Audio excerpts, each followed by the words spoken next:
ihr euer Talent jetzt unter Beweis gestellt habt, möchte ich, dass ihr weit im Süden von Rom eine kleine Stadt gründet. Damit die Stadt die gewünschte Größe erreicht, müsst ihr mehr Güter und Dienstleistungen anbieten, als ihr bisher erarbeitet habt. Schmiedet eure Pläne mit Umsicht. Roms Senat erwartet einen guten Profit aus dem Anfangskapital, das euch zugestanden wurde.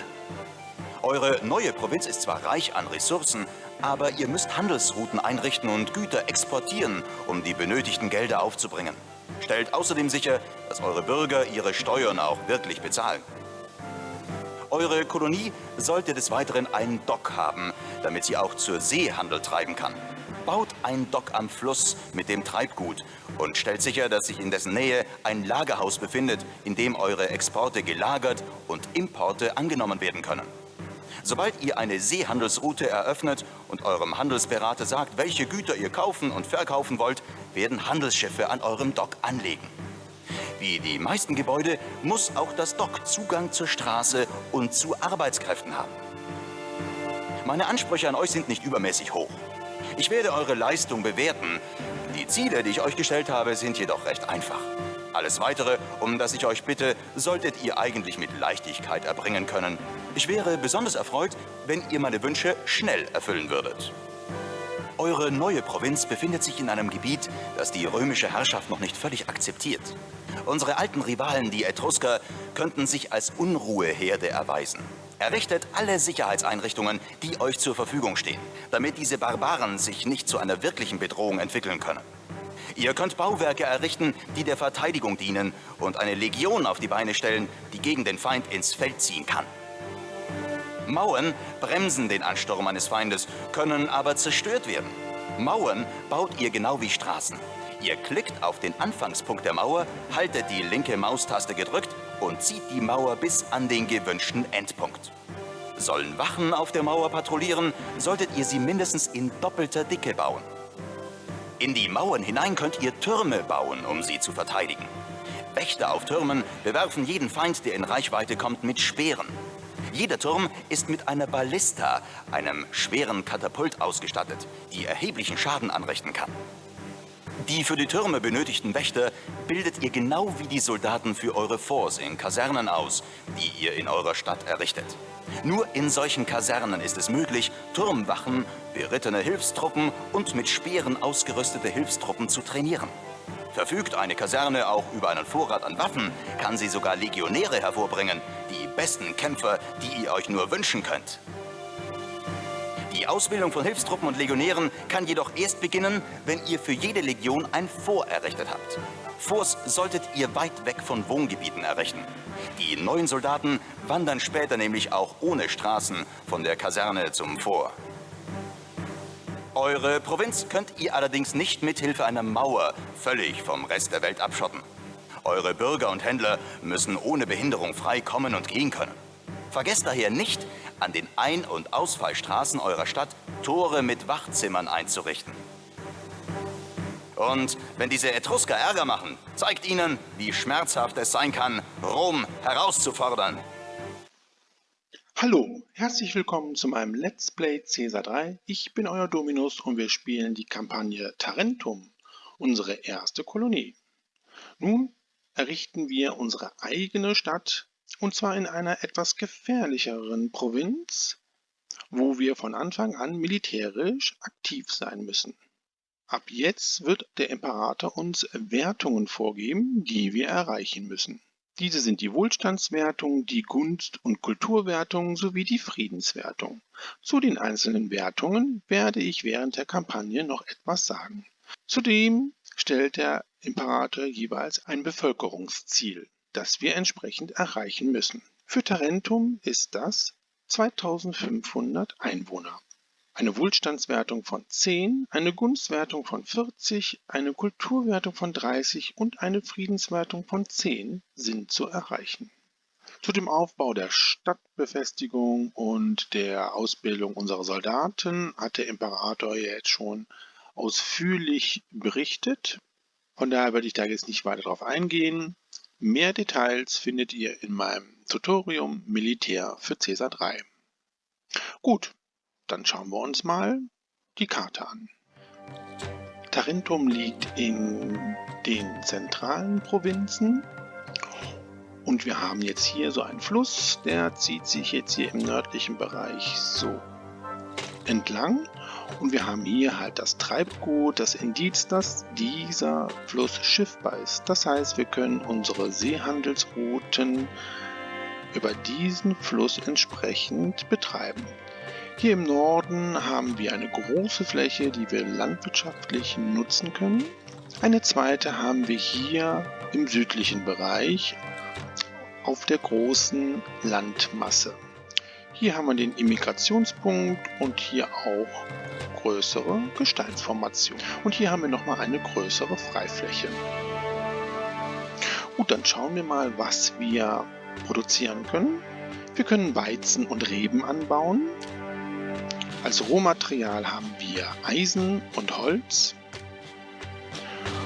Und produzieren können wir Wein, Waffen, Möbel und Geschirr. Für Geschirr müssen wir den Ton importieren. Da schauen wir mal auf unsere Imperiumskarte. Wir sind hier und unsere Landhandelsroute ist mit Capua. Capua kauft größere Mengen Waffen, verkauft uns Geschirr und Möbel. Unsere Seehandelsroute ist mit Syrakusae. Syrakusae kauft größere Mengen Möbel, etwas Wein, verkauft uns Waffen und Ton. Unsere Exporte werden also Möbel, Waffen und Wein sein, mit denen wir gute Profite erzielen können. Was ist nun der Plan? Wir werden hier auf dieser größeren freien Fläche 2 Stadtgebiete errichten, die wir benötigen, um die Bevölkerung von 2500 Einwohnern zu erreichen.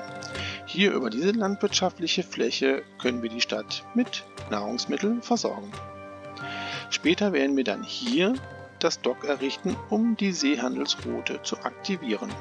Gut, dann würde ich sagen, beginnen wir mit dem Bau von Tarentum. Dann werden wir mal die Geschwindigkeit runtersetzen. Schwierigkeitsgrad ist bei allen Kampagnen auf schwierig eingestellt. Ich habe jetzt die beiden Stadtgebiete hier schon vorkonzipiert und das eine hier komplett parzelliert. Es ist auch schon zum größten Teil besiedelt. Wir haben die Wasserversorgung hergestellt und haben alles mit Präfekturen und Ingenieursposten gesichert. Hier haben wir unsere Weizenproduktion. Und da wir jetzt militärisch unterwegs sind, sind hier bei den Sicherheitseinrichtungen alle Optionen entsprechend freigeschaltet. Für die Stadtverteidigung und für das Rekrutieren unserer Soldaten. Mit der Freischaltung der ganzen Optionen haben wir jetzt hier auch das Wachhaus.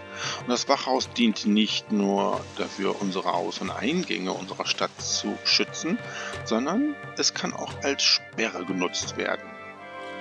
Es lässt nämlich nur Migranten, Händler, Marktfrauen, die im Silo- oder Lagerhaus einkaufen und Spezialisten, die zu den einzelnen Veranstaltungsorten gehen, durch. Alle anderen können das Wachhaus nicht passieren. Somit kann ich den Weg, den unsere verschiedenen Dienstleister gehen, wunderbar steuern und nur noch auf diesen Wohnblock hier entsprechend beschränken.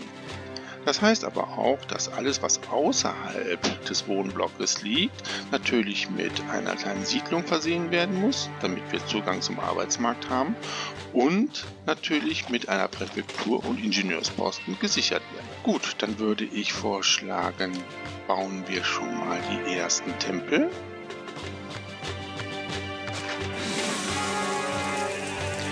Hier wird nochmal mitgeteilt, dass Hunger die Migration verhindert.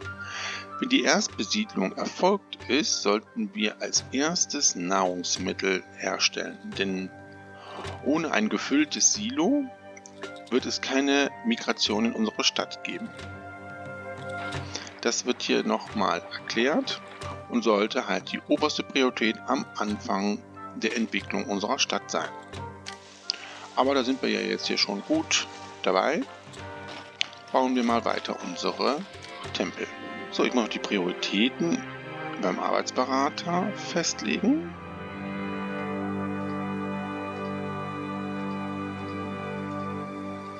So, und hier werde ich jetzt Militär auch eine Priorität geben. Gut, wir haben jetzt genug Weizen im Lagerhaus, bauen wir den Markt. Und ich möchte gerne so schnell wie möglich mit der Waffenproduktion beginnen. Die Handelsroute nach Capua haben wir schon eingerichtet, dann bauen wir jetzt mal unsere Waffenproduktion auf. Unsere Waffenproduktion habe ich jetzt hier errichtet. Ich habe auch hier schon das Silo für das zweite Stadtgebiet gebaut. Und hier dieses Lagerhaus richten wir für Waffen ein. Die Siedlung hier habe ich noch ein bisschen erweitert. So, jetzt wird es aber auch Zeit, dass wir unser Militär aufbauen. Dafür bauen wir jetzt die Kaserne hier hin. So, mit der Kaserne brauchen wir natürlich auch ein Fort. Und dann nehmen wir die Wurfspeerträger. Die Fort werde ich hier hinbauen. Hier an dem Rand der Karte.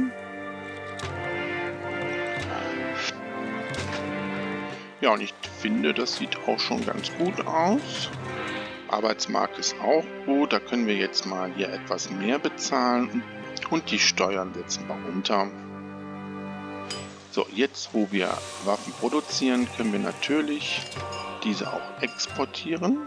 Das heißt, wir exportieren die Güter und lassen 2 Einheiten im Lagerhaus.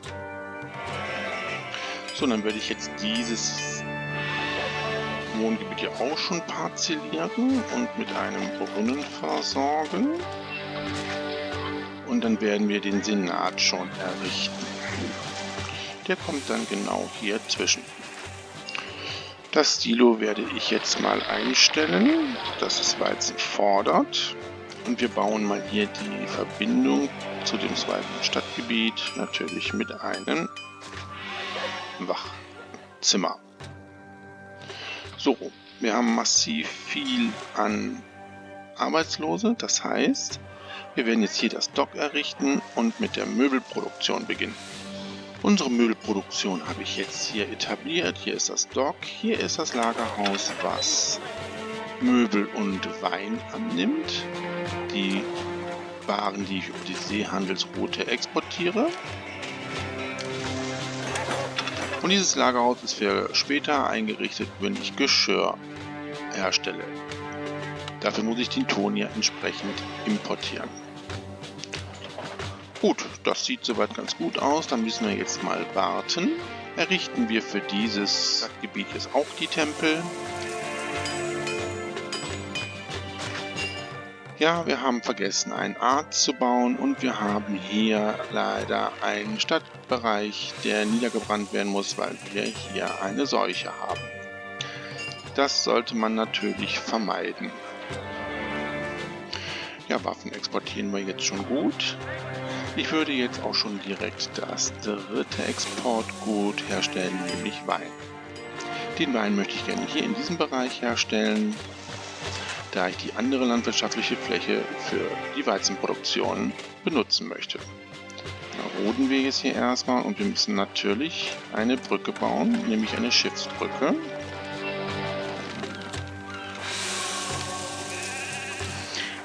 Ja, der Feind rückt näher. Ja, er wird wohl gleich auftauchen. Baue ich noch ein Fort. Wir werden zwar dann in die roten Zahlen kommen, aber das ist uns jetzt erstmal egal. Hauptsache, wir haben unser Militär. Ihr habt diese Gelder ziemlich schnell ausgegeben. Versucht zumindest mit diesem Geld etwas länger auszukommen. Ja, lieber Imperator, das werden wir. Vielen Dank. Oh, das ist aber eine üppige Gabe hier. Ja, damit können wir jetzt unsere Weinproduktion relativ schnell aufbauen. So, hier ist jetzt unsere Weinproduktion. Da bauen wir noch die eine Weinkellerei hier hin. Passt da wunderbar rein. Gut, und dann haben wir alle Güter in Produktion, die wir entsprechend exportieren wollen. Ja, mit der üppigen Geldgabe des Imperators können wir uns natürlich auch schon das Fort für die Legionäre leisten. So, und ich denke, dass wir jetzt auch genug haben, um unsere Provinz und Stadt zu verteidigen. Ich habe jetzt auf eine Militärakademie noch verzichtet. Ich denke, dass die Angriffe in den ersten militärischen Kampagnen nicht ganz so stark sein werden. Ich verwende lieber die Arbeitskräfte jetzt hier, um unser erstes Stadtgebiet weiterzuentwickeln. Dafür bauen wir eine Schule,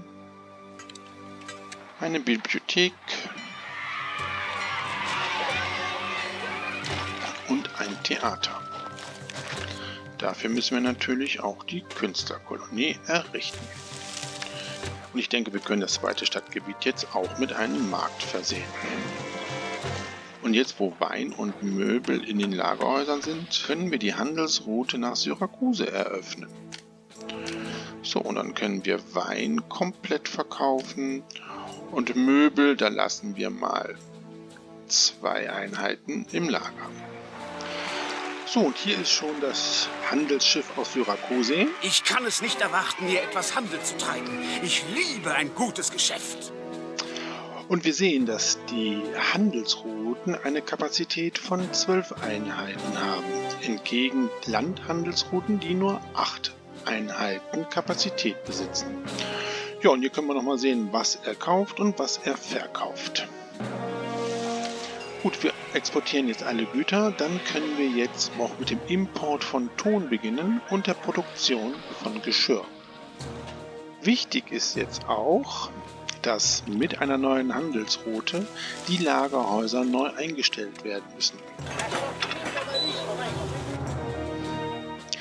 Wir sehen jetzt, dass durch die Freischaltung der Handelsroute nach Syrakuse in allen Lagerhäusern Ton jetzt freigegeben ist. Das muss ich natürlich ändern, wenn ich den Ton nur in einem bestimmten Lagerhaus haben möchte, nämlich hier. Hier kann es bleiben. Und hier muss ich natürlich das Lagerhaus ebenfalls neu einstellen. Also wichtig ist, dass wenn ich neue Handelsrouten freischalte, dass ich meine Lagerhäuser neu einstelle. Ja, dann stellen wir jetzt Ton auf Importieren. Und dann bauen wir mal 4 Töpfe rein. Damit ist unsere Geschirrproduktion hier gut aufgestellt. Allerdings werde ich jetzt noch etwas ändern. Diese Farm werde ich löschen und werde dafür ein Lagerhaus errichten. Dieses Lagerhaus soll Geschirr fordern und Möbel annehmen. So habe ich diese Waren für die Entwicklung der Stadtgebiete näher an den Märkten. Dann bauen wir direkt hier die Farm wieder auf. Bauen wir direkt noch ein paar neue. So, das ändere ich hier auch noch ein bisschen um. Ja, dann denke ich mal, sieht das soweit ganz gut aus. Und dann könnten wir auch dieses Stadtgebiet jetzt hier weiterentwickeln. Ich werde für die 9×9 Wohngebiete spätestens ab dieser Entwicklung einen zweiten Markt bauen, weil ein Markt zu wenig ist, um alle Gebäude mit sämtlichen Gütern zu versorgen. Ja, damit bin ich eigentlich ganz zufrieden. Ich würde jetzt hier noch eine Möbelproduktion etablieren, damit wir hier die Möbel alle exportieren können. Gut, ich denke, damit haben wir auch jetzt die beiden Stadtgebiete mit Möbel versorgt. Ich werde das Geschirr schon mal auf Hamstern setzen, damit sich in den Lagerhäusern jetzt erstmal etwas Geschirr ansammeln kann. Ja, wenden wir uns wieder diesem Stadtgebiet zu. Das werde ich jetzt auch nochmal voll parzellieren und entsprechend verschönern. Und dann können wir hier auch schon mal ein Forum errichten, damit wir hier die entsprechenden Steuer eintreiben können. So, und damit wir auch überhaupt Steuern einnehmen, müssen wir natürlich den Steuersatz einstellen beim Finanzberater. Das stellen wir mal auf 7%. Was sagen denn unsere Götter? Oh, Merkur ist ärgerlich. Dann würde ich mal sagen, feiern wir ein Fest für Merkur. Bei den Militärkampagnen möchte ich natürlich unsere Städte so gut wie möglich vor Angriffen schützen. Daher werde ich jetzt anfangen, unsere Stadt mit einer Stadtmauer entsprechend auch zu verteidigen bzw. zu schützen. Ich nutze immer hier natürliche Barrieren, wie zum Beispiel diese Gesteinsformation. Da baue ich hier direkt das Wachzimmer hin. Und dann hier die Mauer. Hier bis zu diesem Felsen. Wie der Imperator schon sagte, immer eine doppelte Mauer, damit wir hier die Stadtwache etablieren können. So, und dann ist dieser Bereich hier schon geschützt.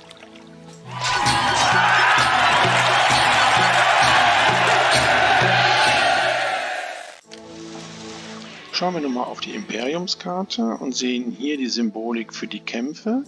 Also wir haben wirklich bald mit den ersten Angriffen zu rechnen. Ein Indiz übrigens, wo die Feinde angreifen können,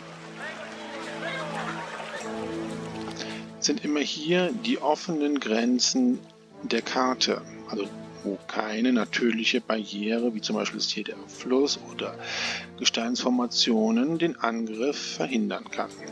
So, hier könnte auch ein Angriff erfolgen, so wie hier. Das heißt, wir müssen hier auch unsere Stadt entsprechend schützen. Auch dieser Zugang jetzt hier ist gesichert. Und wir könnten jetzt auch hier Türme bauen.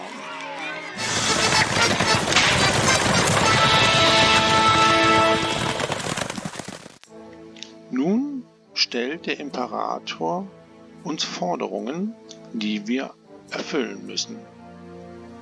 Wir können hier sehen, was er gerne haben möchte, 10 Reben und in welcher Zeit wir sie entsprechend zu erfüllen haben. Wir können hier auch nochmal auf den Imperiumsberater gehen. Da sehen wir die Forderung noch einmal mit den gleichen Informationen und wie viel davon in den Lagerhäusern vorhanden sind. Das erste, was wir natürlich machen müssen, ist diese Ware hamstern. Natürlich brauche ich jetzt dafür auch ein Lagerhaus. Wir könnten jetzt hier ein bestehendes Lagerhaus verwenden. Ich baue aber nochmal ein neues, und zwar hier. Und das stelle ich ein. Das soll wirklich nur Reben annehmen. Und sobald die Menge der gewünschten Ware in den Lagerhäusern vorhanden sind, bekommen wir eine Benachrichtigung und wir können die Ware dann dem Imperator zur Verfügung stellen. So, dann, ich hatte schon hier mit dem Bau der Türme begonnen. Einen habe ich schon errichtet, dann bauen wir noch einen zweiten. Die sind auch nicht gerade billig, die Türme. Und setzen wir hier noch einen hin oder hier. Setzen wir hier einen hin. So, wichtig ist, dass die Türme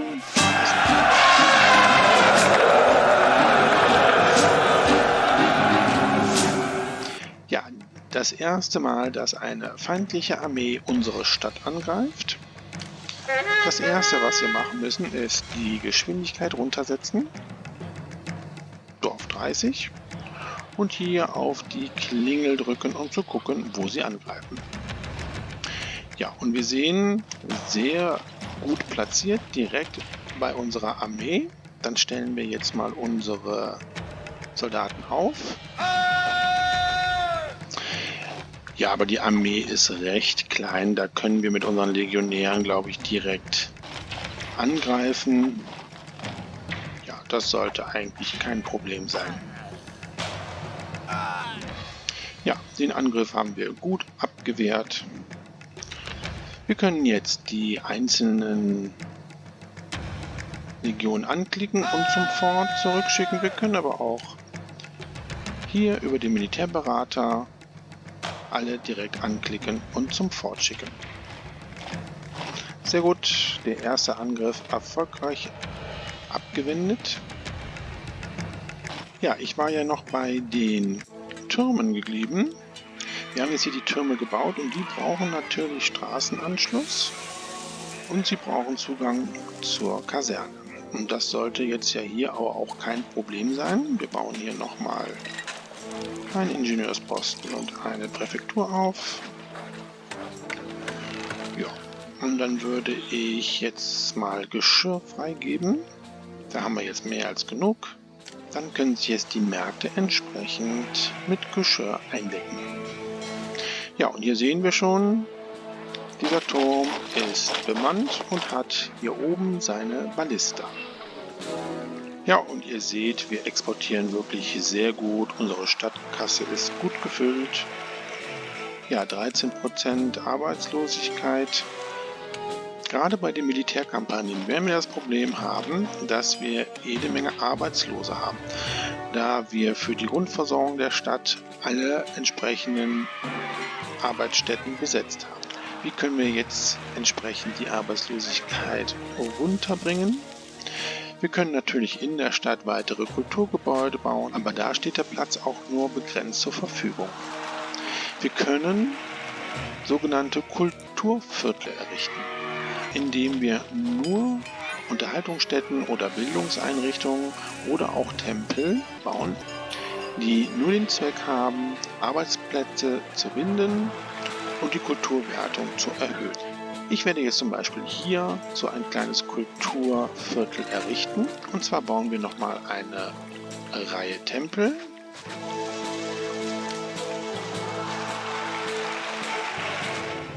Ja, die Lieferung für den Imperator steht bereit.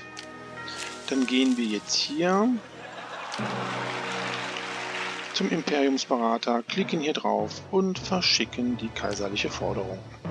Natürlich müsst ihr die Ware dann wieder freigeben.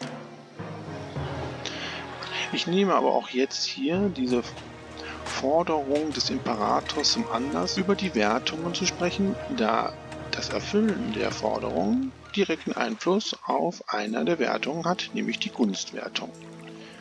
Die Gunstwertung stellt das Verhältnis zwischen dem Imperator zu seinen Gouverneuren dar und wir können diesen Wert durch unser Tun oder auch Nicht-Tun beeinflussen. Wir beginnen die Kampagnen jeweils mit einer Gunst von 50. Wir verlieren per se 2 Punkte Gunst pro Jahr. Diesen Schwund können wir natürlich entgegentreten, indem wir die Forderungen erfüllen. Erfüllen wir die Forderung im gesetzten Zeitlimit, bekommen wir 8 Punkte plus. Schaffen wir das nicht, verlieren wir 3 Punkte. Der Imperator gibt uns aber nochmal eine zweite Chance und wir können die Forderung in einem zweiten Zeitlimit erfüllen. Schaffen wir das, bekommen wir wieder 4 Punkte plus. Das heißt, wir hätten einen Punkt gut gemacht. Können wir die Forderung auch im zweiten Zeitrahmen nicht erfüllen, verlieren wir nochmal 5. Das heißt insgesamt 8 Punkte. Wir sollten also immer versuchen, die Forderungen zu erfüllen, auch wenn sie nur im zweiten Anlauf zu erfüllen ist. Wir können die Gunst auch beeinflussen, indem wir dem Imperator ein Geschenk schicken. Wir haben 3 Geschenke zur Verfügung. Das Bescheidene, das Großzügige und das Üppige, das sich einmal in den Kosten unterscheidet und in dem Plus an Gunst. Ein Bescheidenes gibt uns 3 Punkte plus, das Großzügige 5 und das Üppige 10 Punkte. Die Geschenke werden nicht über die Stadtkasse bezahlt, sondern über unser privates Sparguthaben. Von daher ist es auch immer wichtig, dass wir auch regelmäßig unser Gehalt beziehen. Und damit komme ich zum zweiten Punkt. Wir können die Gunst beeinflussen, indem wir zum Beispiel unser Gehalt anders einstellen. Wir sehen hier, wir haben den Stand des Ingenieurs. Ein Ingenieur bekommt 5 Dinari pro Monat und wir haben jetzt ein Sparguthaben von 278 Dinar. Klicke ich hier drauf, kann ich mein Gehaltslevel einstellen. Gönne ich mir ein Gehalt, was über meinem jetzigen Stand ist, verliere ich pro Jahr 5 Punkte Gunst. Setze ich mir ein Gehalt, was unter meinem jetzigen ist, also zum Beispiel jetzt ein Sekretärsgehalt, verliere ich nur 1 Punkt Gunst pro Jahr. Ihr seht, ich kann da auch entsprechend die Gunst beeinflussen. Allerdings, egal welches Gehaltslevel wir haben, wir verlieren jedes Jahr an Gunst. Ist unsere Gunst auf 10 gefallen, hält uns der Imperator für unfähig, die Stadt und die Provinz weiter zu verwalten und schickt eine große kaiserliche Armee, um uns abzusetzen. Schaffen wir die Gunst wieder auf 40 hochzubringen, bevor die kaiserliche Armee in unsere Stadt eintrifft, ist die Gefahr einer Absetzung gebannt. Die Friedenswertung zeigt an, wie friedlich wir in unserer Provinz leben. Werden wir von Feinden angegriffen und diese zerstören Gebäude, fällt diese Wertung. Das gleiche gilt, wenn wir einen Aufstand unserer Bevölkerung in der Stadt haben. Auch hier werden dann von den Bürgern Gebäude zerstört und die Wertung sinkt. Ein Aufstand in der Stadt ist immer das Ergebnis einer längeren Unzufriedenheit, die durch unterschiedliche Faktoren hervorgerufen werden kann, wie zum Beispiel zu hohe Arbeitslosigkeit, geringeres Gehalt, keine Nahrungsmittel oder zu hohe Steuern. Ihr sollt also immer darauf achten, dass die Stimmung in eurer Stadt gut ist. Ihr könnt das übrigens hier beim obersten Berater sehen. Der unterste Punkt gibt an, wie die Stimmung im Moment in der Stadt ist. Und im Moment verherrlichen meine Bürger mich wie ein Gott. Also besser kann es nicht sein. Allerdings ärgern sich die Leute über dich, sinkt die Stimmung und wir haben keine Migration mehr in unserer Stadt. Das ist ganz wichtig zu wissen. Also wenn mal keine Bürger mehr in unsere Stadt einwandern, mal schauen, wie die Stimmung in der Stadt ist. Die Wohlstandswertung gibt an, wie wohlhabend unsere Stadt ist.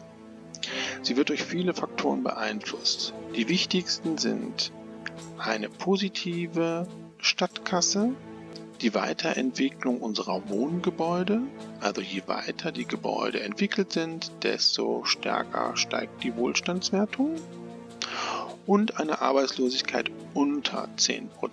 Die Wohlstandswertung steigt auch, wenn wir mehr an Löhnen bezahlen, als Rom vergibt. Natürlich sinkt sie, wenn wir weniger bezahlen. Und der Bau eines Hippodroms bewirkt einen weiteren Sprung in der Wohlstandswertung, aber auch in der Kulturwertung. Und dann komme ich auch zur Kulturwertung. Die Kulturwertung ergibt sich aus der Gegenüberstellung der Gesamtzahl der Kulturangebote aus dem Bereich Bildung, Unterhaltung und Religion zu der Bevölkerungszahl. Das heißt, wie viele kulturelle Einrichtungen stehen meinen Bürgern zur Verfügung? Das können wir hier bei dem Bildungsberater, dem Unterhaltungsberater und auch dem Religionsberater sehen. Hier können wir sehen, dass eine Schule errichtet ist. Sie bietet für 75 Kindern Erziehung an und die Versorgung ist schwach. Baue ich jetzt mehr, dann wird die Versorgung besser. Das gleiche gilt hier für das Theater und in anderen Unterhaltungseinrichtungen. Hier in diesem Fenster können wir sehen, was wir bauen sollten, damit die Kulturwertung steigt. Das muss aber nicht immer zwangsläufig sein. Die Verbesserung der bestehenden Kultureinrichtungen bewirkt ebenfalls eine verbesserte Kulturwertung. Ein Beispiel.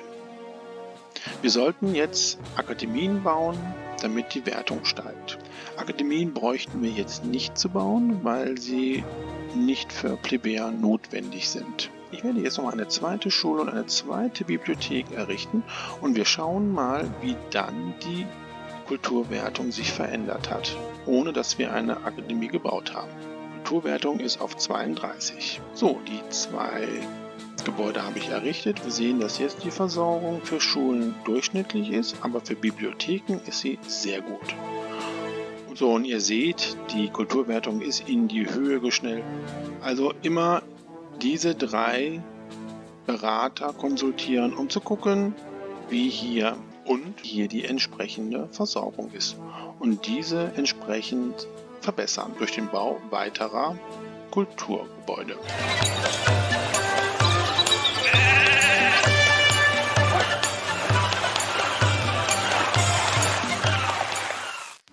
Ja, 2000 Einwohner haben wir nun in Tarentum. 500 brauchen wir noch und wir haben das Bevölkerungsziel erreicht. Gut, ich würde jetzt die Entwicklung weiter starten, indem ich jetzt Badehäuser errichte. Ja, und dann würde ich sagen, bauen wir auch hier auf jeden Fall schon mal das Amphitheater. Dafür brauchen wir natürlich auch die Gladiatorenschule. Ja, der Imperator dankt uns immer, wenn wir seine Forderung erfüllt haben. Das haben wir gern gemacht. So, und dann können wir hier die Gladiatorenschule bauen. Ja, und wir sehen, wie sich hier die Gebäude schon wieder weiterentwickeln. Ja, ich baue hier, glaube ich, nochmal ein paar Farmen. Ja, und ihr seht, wie schnell sich unsere Gebäude entwickeln. Wir haben jetzt hier auch schon die mittlere Insula. Da baue ich jetzt hier auch noch ein Barbier. Wir können nicht weiter ausbauen als bis zur mittleren Insula, da wir hier kein Öl produzieren oder importieren können. Gut, ich werde jetzt hier mal noch unsere Stadt mit einer Stadtmauer schützen. So, auch hier müssten wir jetzt eine kleine Siedlung errichten und eine Präfektur und Ingenieursposten bauen, da ich hier jetzt auch Türme etablieren möchte. So, damit ist auch dieser Bereich hier gesichert. Ja, dann bauen wir jetzt hier auch das Amphitheater auf. Ja, und ein Fest können wir jetzt auch mal wieder feiern, und zwar für Ceres. Denn Feste feiern hebt auch die Stimmung. Ja, und die Entwicklung ist super. Wir haben jetzt beide Stadtgebiete voll entwickelt. Dann schließen wir jetzt hier die letzte Lücke mit einer Stadtmauer.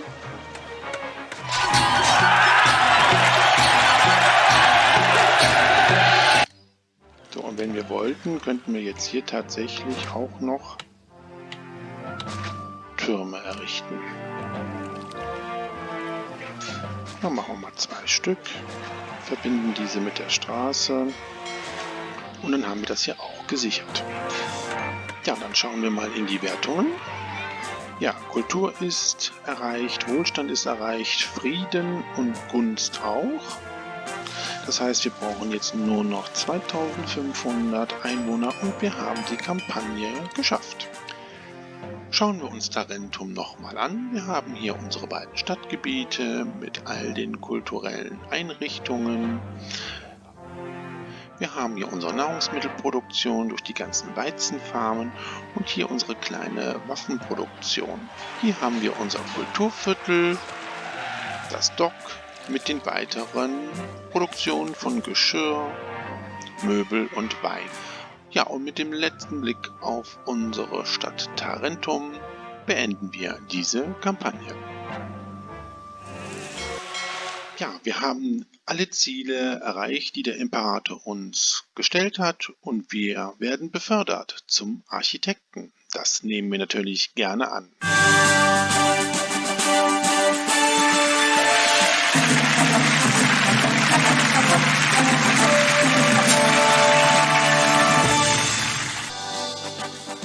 Die Etrusker werden Tarentum nicht wieder bedrohen. Gut gemacht.